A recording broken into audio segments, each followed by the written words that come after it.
Honourable Ministers, Excellencies, distinguished guests. Omulangira Shakarim Al-Hussein oluvannyuma yasikira ekitiibwa kya Aga Khan owookuna abadde mutabani w'omulangira Ali Khan. Ekitiibwa kya His Highness Aga Khan kirina obuvubi byafaayo mu Butuluki oba Turkey ko ne Persian eyafuuka Iran nga kitegeeza omuduumizi ow'oku ntikko. His Highness Aga Khan Shakarim Al-Hussein yazaalibwa ng'ennaku z'omwezi 13 Desemba 1936 kati gy'emyaka 88 egyakayita mu kibuga Geneva ekya Switzerland. Newankubadde yazaalibwa mu maka ag'ensimbi, ayogerwako nti okuva obuto yali mwana mukkakkamu ateegulumiza era ng'okumutenkizanga bw'ali omulangira si kye kimu ku bitiibwa bye yayayaaniranga. Okusinga obuto bwe yabumala nnyo mu Nairobi, ekibuga ekikulu eky'eggwanga lya Kenya, era tewaliiwo ssomero liyinza kuvaayo kwewaana nga buli amusomesa, anti abasomesa bamusanganga waka. Eno gye yava naddala mu Switzerland okwongera okunnyikiza emisomo mu Institut Lirosey, essomero ly'ekisula erisinga obunene mu nsi yonna. Ng'avudde wano, omulangira Karim yali asabye essomero mu Massachusetts Institute of Technology olwo ng'ayagala kusoma bya sayansi, kyokka jjajjaawe ensonga n'aziyingiramu n'amulagira agende mu Harvard University essira liteeka ennyo ku byafaayo naddala eby'eddiini y'Ekiyisiraamu. Nga n'atera okutikkirwa, omuvubuka ono yali omukkakkamu ennyo era nga batono abamukuumirako eriiso, buli kimukwatako kyakyuka. Jjajja we Sir Sultan Muhammad Shah Omukama bwe yamuyita mu 1957 n'aleka ng'amulamidde okufuuka Aga Khan, ekitiibwa ekiweebwa Imaamu atwala ekiwayi ky'abasiraamu aba Ismail nga kye kisinga obunene mu basiraamu abashiya mu nsi yonna. Bano basukka mu bukadde 15.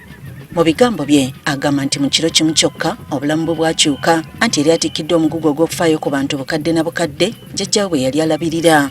Yali avudde mu ttuluba ery'abantu ba bulijjo nga kati ali ku ddaala erigeraageranyizibwa ku mukulembeze w'eggwanga omulamba. Mu mbeera eno yalina okuva mu nteekateeka z'okusoma, kyokka oluvannyuma yatikkirwa mu mwaka gwa 1959 olwo nga wayise emyaka 2 ng'afuuse His Highness the Aga Khan ku myaka 2 egy'obukulu. Okulondebwa kwa Karim okufuuka His Highness Aga Khan owookuna kwewuunyisa bangi, kubanga buli omu yali asuubira kitaawe omulangira Ali Khan okufuulibwa Aga Khan owookuna okudda mu bigere bya kitaawe, kyokka yamubuusa amaaso obuyinza n'abwa muzzukulu we eyali ow'emyaka 2. Okusinziira ku Bayisiraamu aba Ismail, His Highness Aga Khan owookuna aviira ddala mu lunyiriri lwa Nabbi Muhammad, emirembe n'okusaasira bibeere ku ye, kale nga kino kimufuula omukulembeze ow'enkizo. His Highness Aga Khan kati omugenzi abadde Aga Khan ow'omulundi ogwanamu 7 okuva ekitiibwa kino ekyatondebwawo yali kabaka wa Pasha wa Iran eyakakati mu mwaka gwa 1903 nga Karim jjajja wa His Highness Aga Khan awasizza muwala we. Okufuuka His Highness Aga Khan si bitiibwa, ono aba n'obuvunaanyizibwa obulambika enzikiriza y'Abaisimayiri era nga bano basaasaanidde ebitundu nga Central Asia, Middle East, South Asia, ebbendebende lya Sub-Saharan Africa, Bulaaya, North America n'awalala. Mu bulamu obwa bulijjo kibadde kizibu okuteeka Aga Khan mu ttuluba ly'abakulembeze b'eddiini ab'enkizo nga kiviira ddala ku nnyambala ye ya bulijjo, obulamu bwe obw'ekimpowooze, ate nga tasaba bitiibwa byonna gy'ayita. Olw'okuba yakulira mu nsimbi ate nawangalira mu mawanga agamu amankusere nga Kenya, obulamu bwe bwonna abadde yabuwaayo okulwa n'okujja abanaku mu bwavu, naddala ng'ateeka ensimbi mu biyinza okukyusa obulamu bwabwe, gamba ng'amasomero, ebyobujjanjabi, okunyweza ebyobuwangwa, eby'empuliziganya ko n'ebirala. Ng'oggyeko okunyumirwa omuzira, His Highness the Aga Khan owookuna abadde musajja ayagala ennyo okuvuga endogoyi, nga n'ezimu ku zo ze zaali zitabyeko mu mpaka ezitali zimu ne ziwangula. Mu ndogoyi ze zonna, His Highness the Aga Khan owookuna yali asinga kwagala nnyo endogoyi yeemanyiddwa nga Shaga. Eky'ennaku waliwo abaagibba mu February wa 1983 mu Ireland.